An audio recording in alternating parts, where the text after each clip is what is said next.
So I'm back on here to touch on another topic that will help us adults protect our children on a subconscious level, um, excuse me, mentally, emotionally, spiritually, and physically. Because whether us parents realize it or not, we have as much of an influence on our children the same as celebrities do, the same as children at their school do, the same as people that's passing by on the street, outside in our neighborhoods, at the grocery store and other public stores do on our children, if not even more influence on our children, because we have our children majority of the time, which makes sense because, again, God trusted us to do the right thing by his children, because actually our children, they belong to him. And so he trusts us to train them to do the right thing for themselves and for other people around them, which would teach them to respect God, respect themselves, and respect others around them, which would also teach them to make decisions that are healthy to keep themselves safe and to keep other people safe. Because make no mistake about it, when we make decisions, they do not only just affect us. Our decisions also affect other people more than we realize it. Even if a person per se is not being vocal about how something that we may have said or done that had an impact on them, it still had an impact on them. They're just not being vocal about it. But even when that person is not being vocal about it, they still showing that we had an impact on them. Because if that wasn't the case, then they wouldn't be choosing to keep quiet about it. And 9 times out of 10, when somebody chooses to keep quiet about something that we did to them personally that affected them, then that means that that person esteem was affected. That means that their mind was affected, and not in a good way. That means that their sense of self-worth was affected, not in a good way, which could cause that person to feel insecure, unsafe on a mental, emotional, spiritual, and physical level. That is evidence that what we do as adults have an impact on that person. And so the same can be said for our children. And I'm speaking on this because it's so important for us parents to sacrifice for our children, meaning to give up things that make us feel good, that aren't actually good for us, and that just keep us subconsciously stuck on this hamster wheel of using unhealthy habits to, keep us away from whatever it is that we keep reliving in our memory, that brings up those same hurtful feelings that we are just choosing to run from.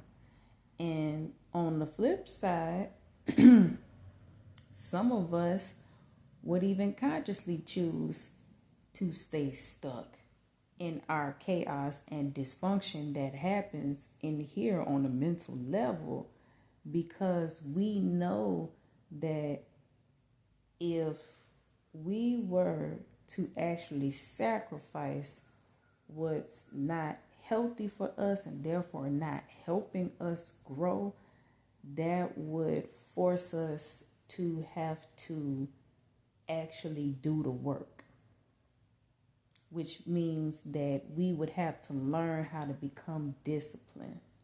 We would have to learn how to actually sit with ourselves and look at ourselves in the mirror on a mental level and evaluate ourselves as parents, which means that we would have to be honest with ourselves about why we do a lot of unhealthy things the way we do, even though it may feel good within the moment and just give us a temporary high.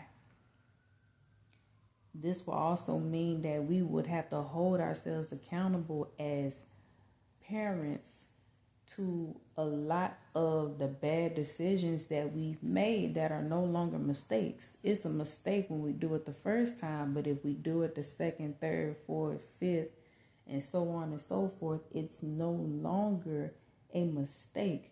That is what you call a bad habit that we develop over time. And because it feels so familiar to us, and again, because it gives us a temporary high, but it brings us no peace, it keeps us in this vicious cycle of chaos and dysfunction, then that means that it's time for us to change, because the results will always be the same.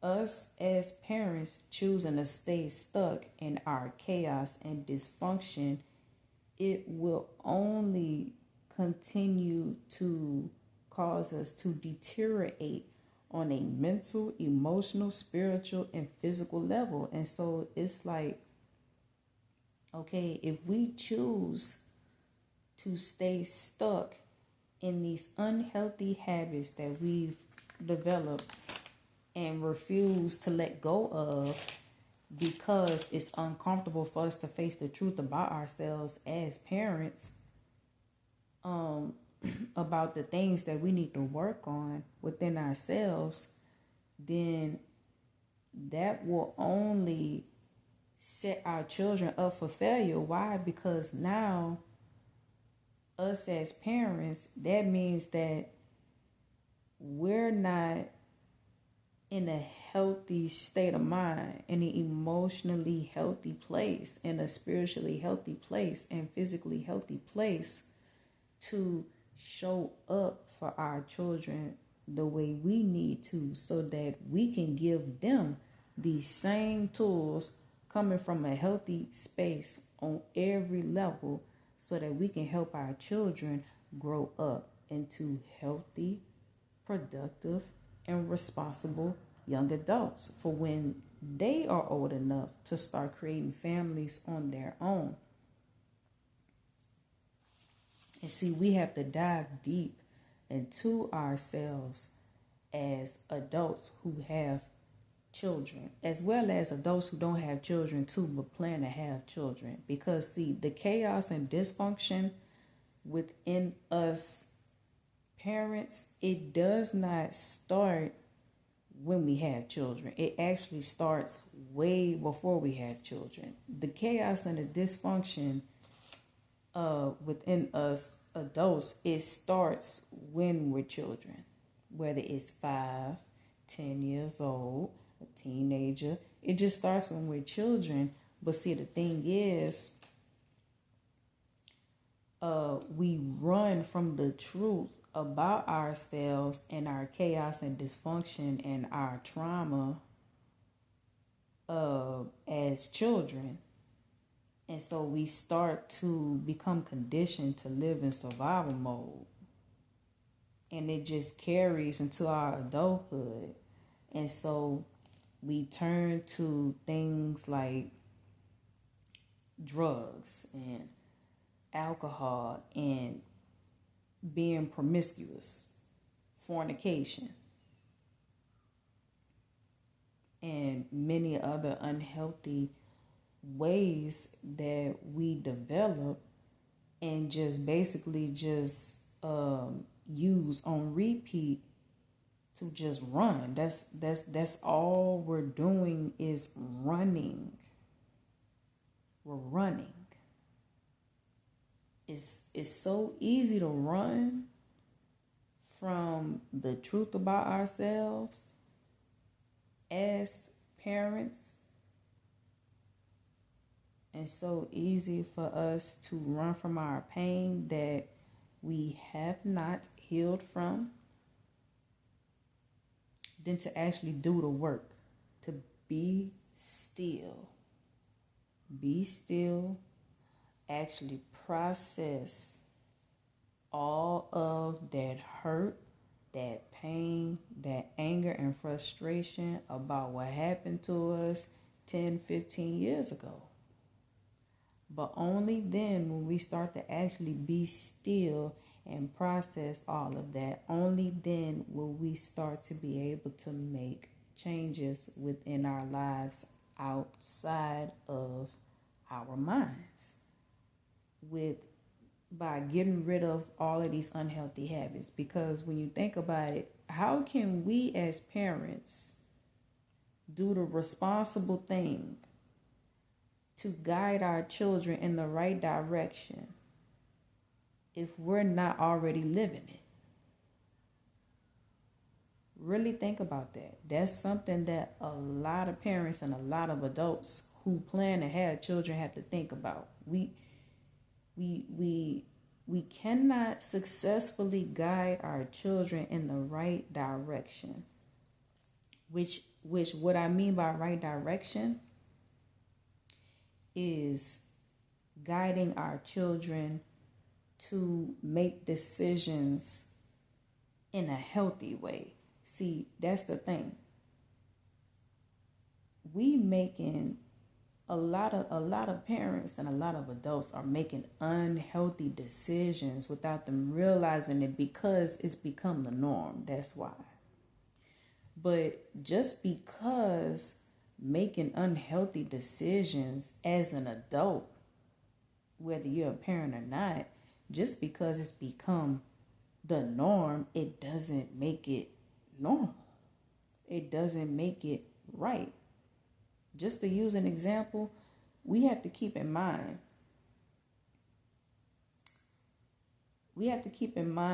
how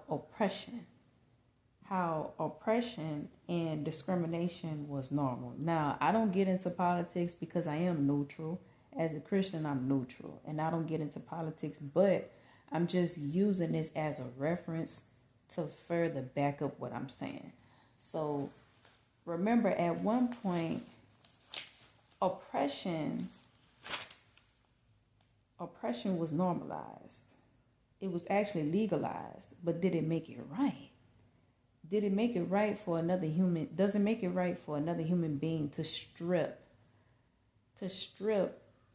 God-given rights from another human being just because of the color of their skin, just because of how much this person fears this person, because they don't understand them.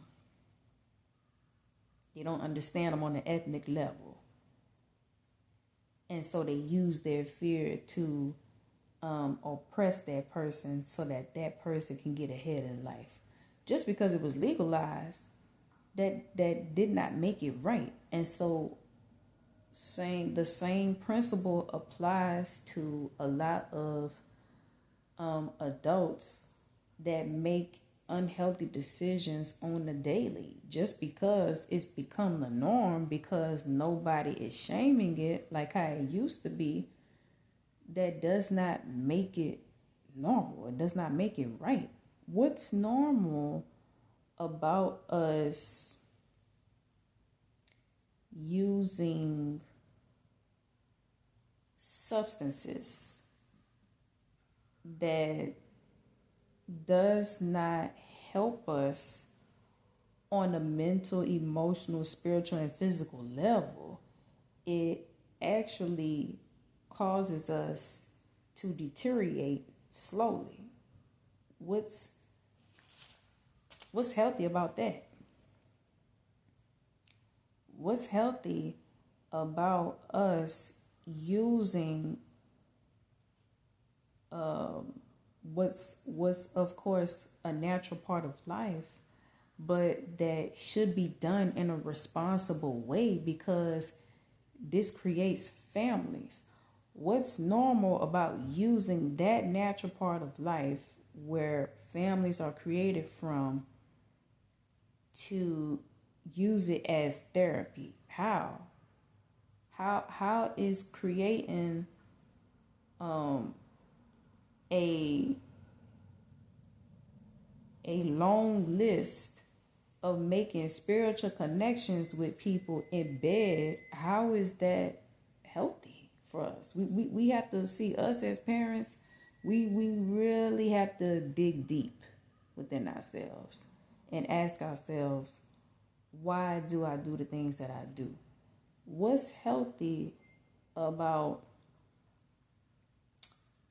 using profanity, which just exposes the fact that you do not know how to properly express your emotions without using words that are offensive, that trigger negative emotions out of a person?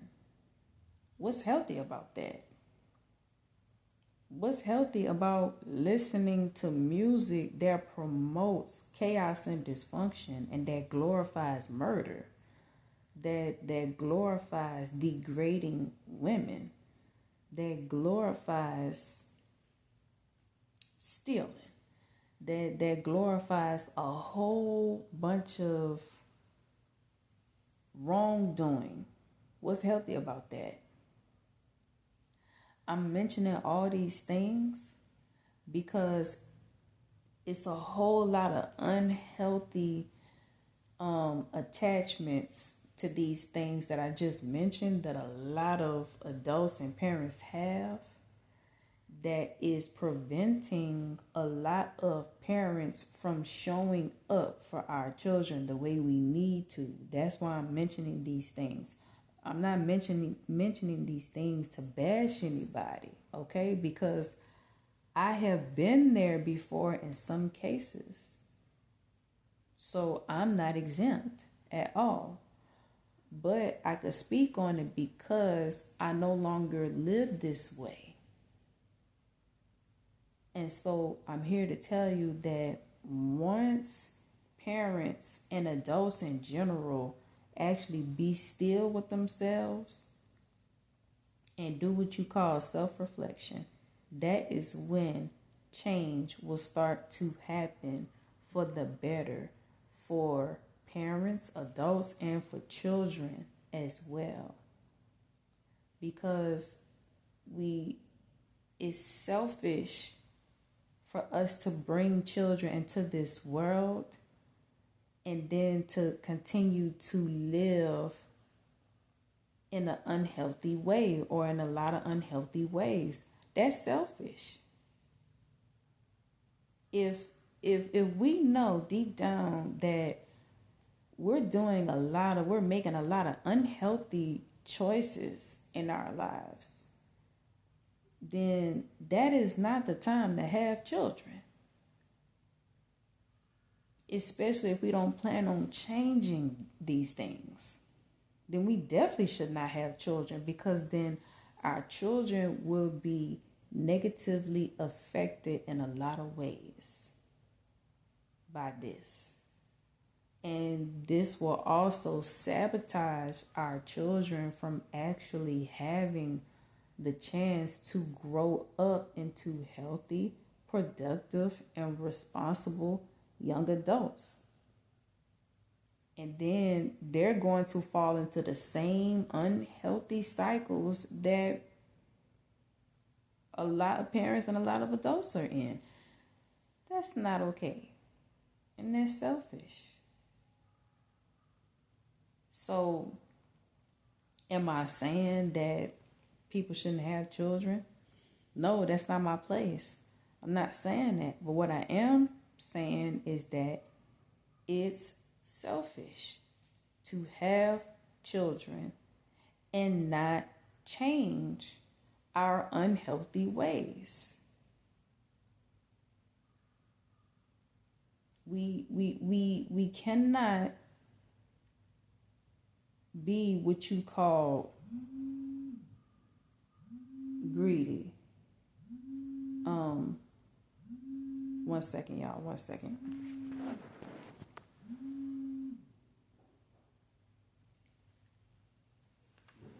Hi, yes, hello.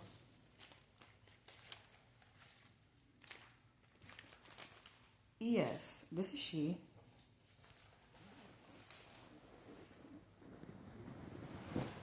Yes.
Absolutely. Thank you so much.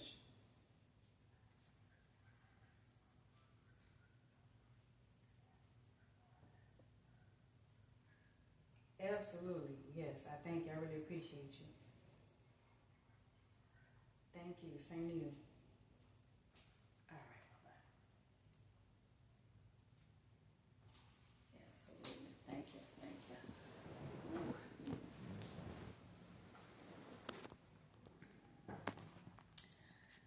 Sorry about that, y'all.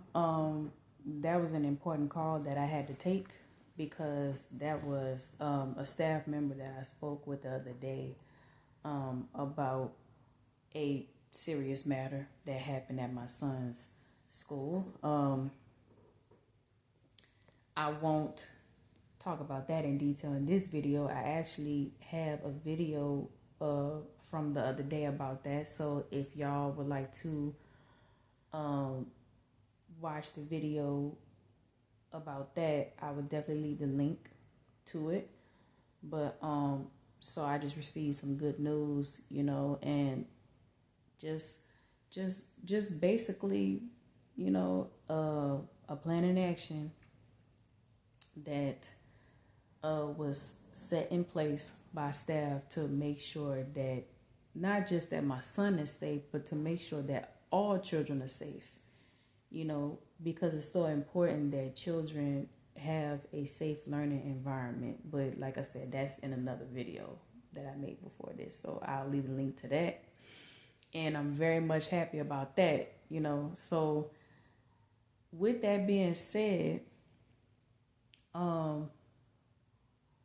it's so very important for us parents to really dive deep into why we have a lot of unhealthy attachments to a lot of things that's actually not healthy for us, so that we can be able to show up for our children to guide them in the right direction of growing up into healthy, productive, and responsible, functioning young adults when they reach a certain age to be old enough to create families of their own. Because we don't want our children to continue this cycle of creating broken homes. We know as parents what it's like to come from broken homes. Our parents know what it's like to come from broken homes. And it's not always physically broken homes. meaning where there's just one parent in the home. You can even have two parents in a home, and that home is still broken on a mental, emotional, and spiritual level. So that's where I'm going. That's the direction that I'm headed with this message. We don't want our children to create families, broken families, whether it's on a physical level, mentally level, emotional level, and most importantly, spiritual level, because that's actually where it starts.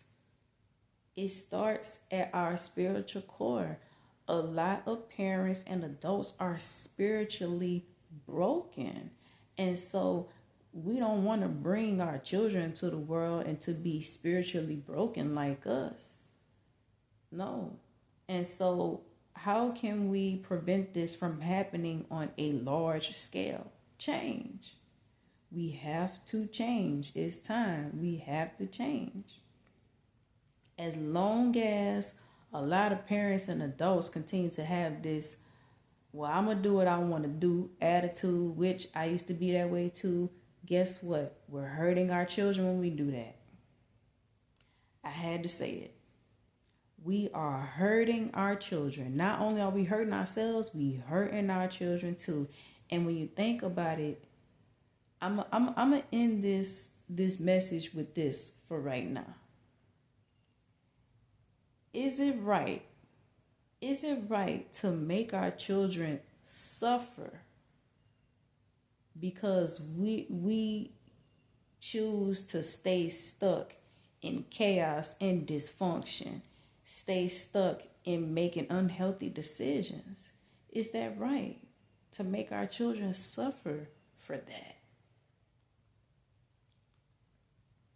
And so I'm going to go ahead and end this message on that note and let a lot of parents and adults think about that, really sit and think about that. And I'm about to be on my way to the public library, which I said that in the other video, but I'm saying it again in this one because I have to wait until the last video upload before I could leave. But I'm gonna put a pause on making more videos so that I could go to the public library and take care of something else that's important. And as always, y'all stay tuned for more. I'm going to keep this series going because I love children. They are precious gifts from God that we must safeguard. So y'all be blessed. Y'all stay safe. And y'all stay tuned for more.